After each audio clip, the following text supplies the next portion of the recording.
بسم اللہ الرحمن الرحیم، السلام علیکم۔ میں سمیع ابراہیم ہوں اور آپ ہمارا سوشل میڈیا دیکھ رہے ہیں۔ 3-4 بڑی امپورٹنٹ ڈیولپمنٹس ہیں جن کا پاکستان پر بڑا امپیکٹ ہوگا۔ ایک تو انٹرنیشنلی جو تبدیلیاں آ رہی ہیں اس خطے میں، ایران کے اندر اس وقت مختلف شہروں میں پروٹیسٹ ہو رہے ہیں، لیکن حکومت کے حق میں بھی پروٹیسٹ ہونا شروع ہو گئے ہیں، اور یہ شروع تب ہوئے ہیں جب ڈونلڈ ٹرمپ نے یہ کہا ہے کہ اگر ایرانی حکومت نے مظاہرین پر گولی چلائی، پرامن مظاہرین پر، تو پھر ان کی مدد کرے گا، امریکہ آئے گا، اور اس کے لیے انہوں نے اپنی کچھ ملٹری موومنٹس بھی کی ہیں۔ ایران کی طرف سے بھی جو ان کے میزائل ہیں ان کی پلیسمنٹ کی جا رہی ہے، تھوڑا سا ان کو ان علاقوں میں لے جایا جا رہا ہے جو بارڈر کے نزدیک ہیں، اور جو پرو گورنمنٹ مظاہرین ہیں وہ بھی سڑکوں پر آ گئے ہیں۔ تو ایک وہاں پر جو ایک سچویشن ہے، ابھی تک 9 آدمیوں کی اطلاعات ہیں کہ وہ ان بلووں میں ان کی جان گئی ہے، سیکورٹی فورسز کے ساتھ کلیش ہے۔ پہلے 35 شہروں میں تھی، اب اس وقت 22 شہر ایسے ہیں چھوٹے بڑے جہاں پر یہ پروٹیسٹ ہو رہا ہے۔ ایرانین گورنمنٹ بار بار یہ کہہ رہی ہے کہ وہ مذاکرات کے لیے تیار ہیں، اور اس وقت جو سینکشنز لگی ہوئی ہیں ان کی وجہ سے بہت بری صورتحال ہے اکانومی کی، اور ان کے پاس کوئی وے آؤٹ نہیں ہے۔ لیکن بہرحال یہ ایک سچویشن ہے۔ اچھا، اب اس ساری سچویشن کو دیکھتے ہوئے کہ ایران جو ہے، ایران کی جو گورنمنٹ ہے وہ اپنے ڈومیسٹک معاملات میں پھنسی ہوئی ہے، اسرائیل نے کیا کیا ہے، انہوں نے لبنان میں جو حزب اللہ کے ٹھکانے ہیں ان پر حملہ کیا، اور وہاں پر انہوں نے میزائل مارے ہیں، یا وہاں پر شہادتوں کی بھی اطلاع ہے اور نقصانات کی بھی اطلاع ہے۔ اور کیونکہ جو حزب اللہ ہے وہ بنیادی طور پر ایران کی سپورٹ سے ہی یہ جو اپنا سارا ان کا جو معاملہ چل رہا ہے، لیکن اس وقت کیونکہ ایرانین رجیم، ایرانین گورنمنٹ پھنس گئی ہے اپنے ڈومیسٹک ایشوز میں، یہ 2022 کے بعد اب تک جو ہیں یہ بڑے وہ ہیں مظاہرے، اور اب دیکھنا یہ ہے کہ یہ کیسے چیزیں انفولڈ ہوتی ہیں۔ ایک ہفتہ پہلے شروع ہوئے تھے، آہستہ آہستہ ان میں شدت آئی ہے، لیکن ابھی یہ کہنا کہ اس سے ایرانین رجیم کو کوئی خطرات لاحق ہو گئے ہیں، یہ قبل از وقت ہوگا۔ ایک سچویشن ہے، اب اس میں جو ایران کی حکومت کے حمایتی ہیں وہ بھی سڑکوں پر آ گئے ہیں، تو ایک بیلنس اس کو وہ کرنے کی کوشش کر رہے ہیں، انٹرنیشنل فرنٹ پہ بھی اور ڈومیسٹک پہ بھی۔ اچھا، اسی بیچوں بیچ جو ترکیہ کے صدر ہیں طیب اردوان، ان کا بھی ایک بیان آیا کہ منڈے کو وہ ٹرمپ سے بات کریں گے اور غزہ کے حوالے سے بات چیت ہوگی، کیونکہ ایک نیا ٹرن ہے۔ صدر ٹرمپ نے بہت کم ٹائم دیا ہے اور کہا ہے کہ یہ اگر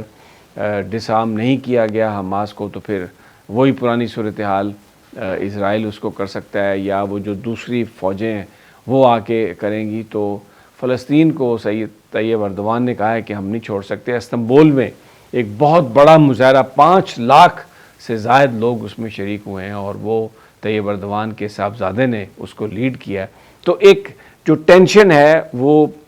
اس میں بڑھ رہی ہے۔ مڈل ایسٹ اس وقت بالکل ایک فلیش پوائنٹ بنا ہوا ہے۔ دوسری جانب سعودی عرب اور UAE کے بیچ جو معاملہ اس وقت بگڑا ہوا ہے وہ ایک عجیب صورت میں کہوں کہ وہ اختیار کر رہا ہے، اس لیے کہ یمن میں جو بالکل بارڈر ایریا ہے سعودی عرب کا، وہاں پر سعودی عرب نے اپنی فورسز موو کر دی ہیں، اور وہ جو قبضہ وہاں پر انہوں نے کرنا شروع کیا، اور جو UAE کی بیکڈ فورسز تھیں ان کو پیچھے ہٹایا۔ اب عدن ایئرپورٹ جو ہے، اچھا دوسری جانب سوڈان میں بھی جو فوجیں ہیں پرو سعودی عرب، انہوں نے وہاں پر جو UAE بیکڈ جو گروپس ہیں ان کو وہاں سے نکالا ہے، اور وہاں پر بھی ان کی کارروائی جو ہے وہ شروع ہے۔ اب یہ ایک جو سعودی عرب اور UAE کے بیچ جو ایک تنازع ہے وہ ایک عجیب شکل اختیار کر رہا ہے، اور یہ بڑی پرانی خواہش ہے UAE کی، ابوظہبی کی، کہ وہ بہت سارا حصہ جو ہے اس کو وہ کنٹرول کرے، جس میں سوڈان اور یمن۔ تو اس معاملے پر ان کا سعودی عرب کے ساتھ پھڈا جو ہے نا وہ چل رہا ہے۔ تو یہ ایک ایسی سچویشن ہے جو الارمنگ ہے، ایک فلیش پوائنٹ ہے۔ اچھا، ایک اور جو ڈیولپمنٹ ہے وہ صومالی لینڈ، صومالیہ میں ایک جگہ ہے چھوٹا ایک، وہاں پر انہوں نے اس کا ایک ملک کو بنایا۔ تو وہ جو ان کے جو صدر ہیں انہوں نے جو گفتگو کی ہے صومالیہ کے صومالی لینڈ کے حوالے سے، انہوں نے کہا کہ وہ 3 پوائنٹس پر جناب وہ کام کر رہے ہیں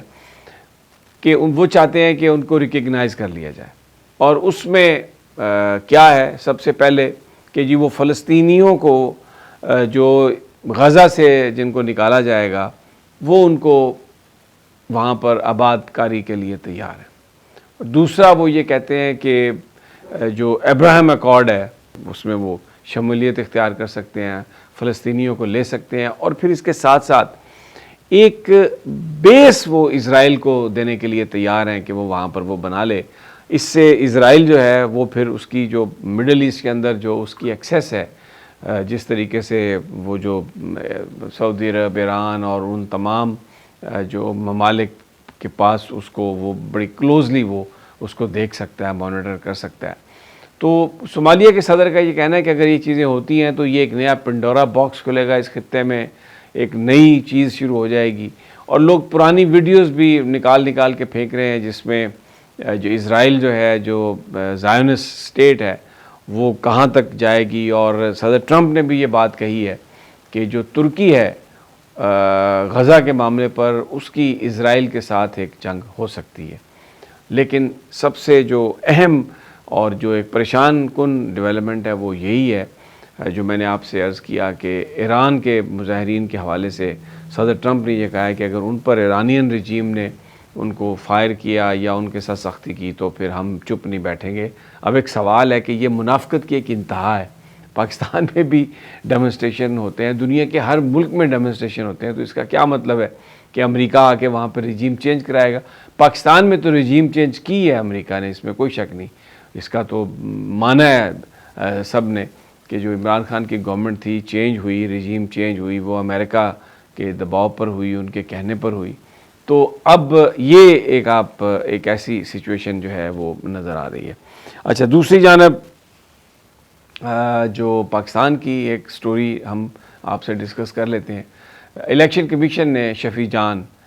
جو ایڈوائزر ہیں کے پی کے وزیر اعلیٰ کے، بڑے ووکل کھل کر انہوں نے جو مین سٹریم یعنی یہ جو ٹی وی چینلز ہیں ان پر آ کے جس طریقے سے سہیل آفریدی کو ڈیفینڈ کیا ہے اور پی ٹی آئی کو ڈیفینڈ کیا ہے، بلکہ انہوں نے ڈیفینسو پر مجبور کر دیا، تو وہ ایک صورتحال جو ہے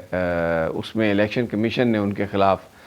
ان کو بلا لیا ہے اور یہ کہا ہے کہ جناب آپ جواب دیں۔ آپ نے پریس کانفرنس کی تھی